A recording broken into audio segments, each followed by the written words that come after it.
और जबान के धनी अगर माने जाते हैं तो चौधरी अभय सिंह चौटाला जी माने जाते हैं।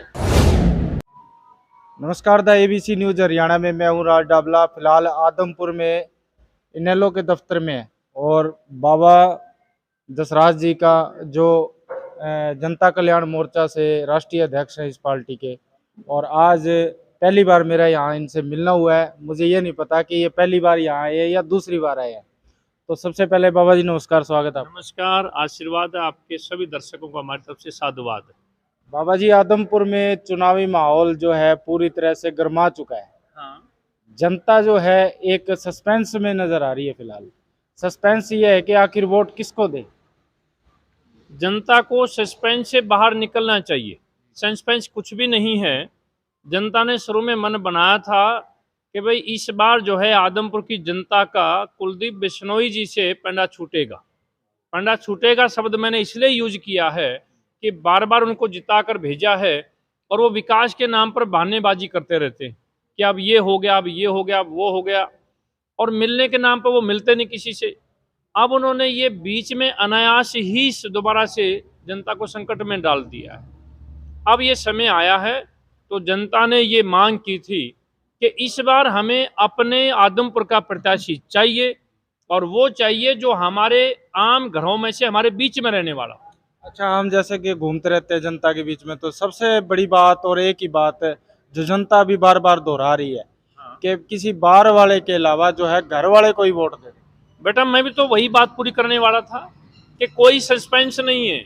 जनता चाहती थी कि अपने हमारे बीच का आदमी हो, और वो चौधरी कूड़ाराम नंबरदार को माननीय ओम प्रकाश चौटाला जी ने यहाँ के हलके की आवाज को पहचाना, जाना और 52 गांव की पंचायत का सम्मान दिया है। और आपके बीच में आपका अपना प्रत्याशी है, सामाजिक व्यक्ति है, किसान घर का है, सुख दुख में बीच में साथ रहने वाला है। इसलिए आदमपुर की जनता में पूरा दौरा कर रहा हूँ। सस्पेंस तोड़ दें सब सारे लोग, इनके बहकावे में आने की आवश्यकता नहीं है। सारे लोग दिखावा कर रहे हैं, अंदर से मन बना के जनता बैठी है कि इस बार चौधरी कूड़ाराम नंबरदार को जिताकर भेजेंगे और सारे सस्पेंस को तोड़ देंगे। अभी कितनी जो है आदमपुर हलके में आपकी पार्टी को जो बढ़त आपको नजर आ रहे हैं, क्योंकि जैसे जैसे चुनाव की तारीख नजर आ रही है तो जो सरगर्मियां हैं वो बढ़ती जा रही है। लोगों के बीच में जो कटाक्ष भरी बातें भी चलती हैं, पार्टी के खिलाफ भी और पार्टी के पक्ष में भी। फिलहाल मेरा आपसे सवाल ये है कि कितना जो प्यार प्रेम है आम आदमी पार्टी के, अगर अपोजिट देखे, कांग्रेस के अपोजिट देखे या बीजेपी के अपोजिट देखे, कितना प्यार जो है इनेलो को अभी जनता दे रही है? बेटा, सारा ही प्यार इनेलो को दे रही है। सारा प्यार इकट्ठा होके इनेलो के लिए ही बचा हुआ है, क्योंकि भाजपा के उम्मीदवार से तो पिंड छुटाना चाहते हैं, कांग्रेस के उम्मीदवार बाहर ही हैं, और आम आदमी पार्टी के जो मुखिया हैं वो तो हरियाणा प्रदेश के लिए समझो दुश्मनी जैसा व्यवहार रखते हैं। पंजाब में सरकार बनानी हो तो हरियाणा प्रदेश के लिए कहते हैं कि पंजाब में अगर सरकार बन जाए तो हरियाणा को मैं एक बूंद पानी नहीं दूंगा।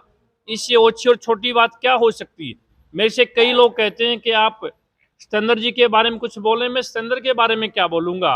मैं तो केजरीवाल जी के बारे में बोलूंगा, जो अपने नाम पर वोट मांग रहे हैं, इसलिए वो इस रेस से बाहर हो गए हैं। फिर प्यार किसी के लिए बचता है? ये तो बिल्कुल साफ सी बात है।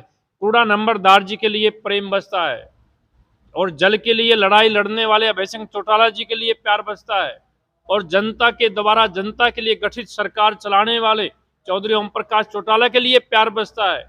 और 24 घंटे हम सबके बीच में रहते हैं, इसलिए बाबा जी के लिए भी प्यार बचता है। तो सारा प्यार प्रेम हमारे चौधरी कूड़ाराम नंबरदार के लिए बचा हुआ है। लोगों ने मन बना लिया है कि अब ये बार बार नहीं होगा, वही नहीं होगा, फिर से नहीं होगा। इस बार नया चेहरा होगा, अपना होगा, सबका होगा, बीच का होगा, सामाजिक होगा, और वो किसान होगा जो दुख दर्द को समझता है। इसलिए कूड़ा नंबरदार जी चुनाव जीत रहे हैं।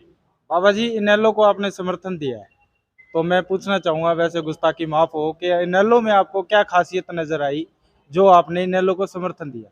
बेटा, इनेलो में खासियत ये नजर आई, जो चौधरी ओम प्रकाश चौटाला जी का राज था, वो चीफ मिनिस्टर थे, वो इस हरियाणा प्रदेश के आखिरी मुख्यमंत्री थे जो रोड से चलते थे, लोगों के बीच में रहते थे, गांव में आकर पंचायत लगाते थे। और उसके बाद जितने मुख्यमंत्री आए हैं वो रोड से ही नहीं चले, वो तो जहाजों में चलते रहे हैं, इसलिए हमने समर्थन दिया है। और इंडियन नेशनल लोक दल के द्वारा कराए गए कार्यों का अगर हम जिक्र करें, इस सूरज को दिया दिखाने के सम्मान होगा। गांव का, देहात का, किसान का, जवान का, महिलाओं का, खिलाड़ियों का, मजदूरों का, सबका काम किया है, छत्तीस बिरादरी का कार्य किया है, हम क्यों ना समर्थन दें। और जबान के धनी अगर माने जाते हैं तो चौधरी अभय सिंह चौटाला जी माने जाते हैं। और सभी लोग इस बात को कहते हैं, भाई जबान का धन होना चाहिए कि नहीं होना चाहिए, आप बताइए। अगर जबान का धन होना चाहिए तो फिर अभय सिंह चौटाला ही जबान के ऊपर रहते हैं, फिर जहां जबान है वही हमें जाना चाहिए। और महात्माओं को तो इसकी और भी पैरवी करनी चाहिए।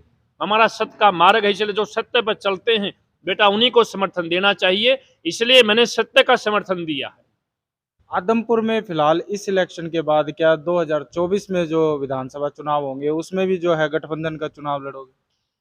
अभय सिंह जी का भी हमारा भी गठबंधन हो चुका है जनता के साथ। हमारा गठबंधन है जन सैलाब के साथ। हमारा गठबंधन है हरियाणा प्रदेश के साथ। हरियाणा प्रदेश की नंबर 1 पसंद अगर आज भी है तो लौह पुरुष चौधरी ओम प्रकाश चौटाला जी हैं। हरियाणा प्रदेश की पसंद है अभय सिंह चौटाला जी हैं। इसलिए बेटा निस्संदेह ही जो है 2024 में जनता की सरकार बनेगी और इन्हें सारे लुटेरों से पिंडा छूटेगा। अब ये शीशे के घरों में बैठकर योजना बनाने वाले दोबारा सत्ता में नहीं आएंगे। अब गांव की, देहात की, जवानों की सरकार बनेगी, किसानों की सरकार बनेगी, महिलाओं की सरकार बनेगी, सबकी सरकार बनेगी, साझे की सरकार बनेगी। पूरी आदमपुर हल्के के लिए एक ऐसा काम जो अगर आपकी में भी जो है विधानसभा सीट ये पक्की हुई गठबंधन की, तो सबसे पहला काम जो आप लोगों के द्वारा ये आदमपुर के विकास के लिए कराया जाएगा? बेटा एक काम नहीं है, सारे काम कराने पड़ेंगे। शिक्षा, स्वास्थ्य, सुरक्षा और रोजगार, 4 चीजें तो मूल होती हैं। आपकी शिक्षा के नाम पर स्कूल बंद हो रहे हैं, अरे इमीडिएटली स्कूलों को चालू करना होगा। आप स्वास्थ्य के नाम पर मेडिकल का आप दौरा कर देख लीजिएगा, आप रोड के ऊपर जाकर देख लीजिएगा, गड्ढे भी भरने पड़ेंगे, स्कूल भी चलाने पड़ेंगे, बिजली को भी दुरुस्त करना पड़ेगा। अगर अभी बारिश हो जाए आपको पता चल जाएगा आदमपुर के विकास का, एक अगर बारिश हो जाए तो। इसलिए बेटा कौन कौन से काम की बात आप चर्चा करेंगे, सारे काम जो करवाने की तरफ हैं। जनता तो बड़ी तरस है यहाँ पर इस बात का, दवाई देती जाती रहे कि भजन लाल जी के परिवार का है, कुलदीप बिश्नोई जी का है। चौधरी भजन लाल जी चले गए, उसके बाद ये हल्का अनाथ हो गया है, परिवार के नाम पर बंद गया है, कुलदीप के नाम पर ये बिल्कुल बंधन हो गया है।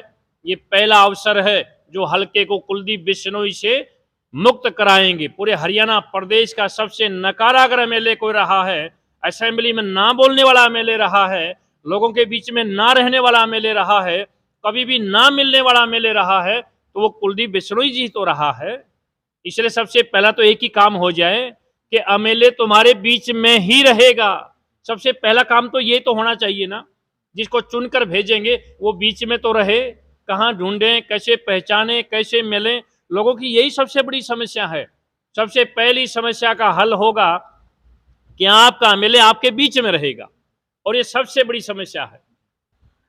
तो बाबा जसराज ने जैसा कि बताया कि आने वाले समय में, जसमेर जी जिन्होंने बताया कि आने वाले समय में जो आदमपुर विधानसभा का जो है पूरी तरह से विकास होगा और आदमपुर से जितनी भी गंदगी है वो निकाल दी जाएगी। तो वीडियो को लाइक, शेयर, फॉलो जरूर करें। Thank you.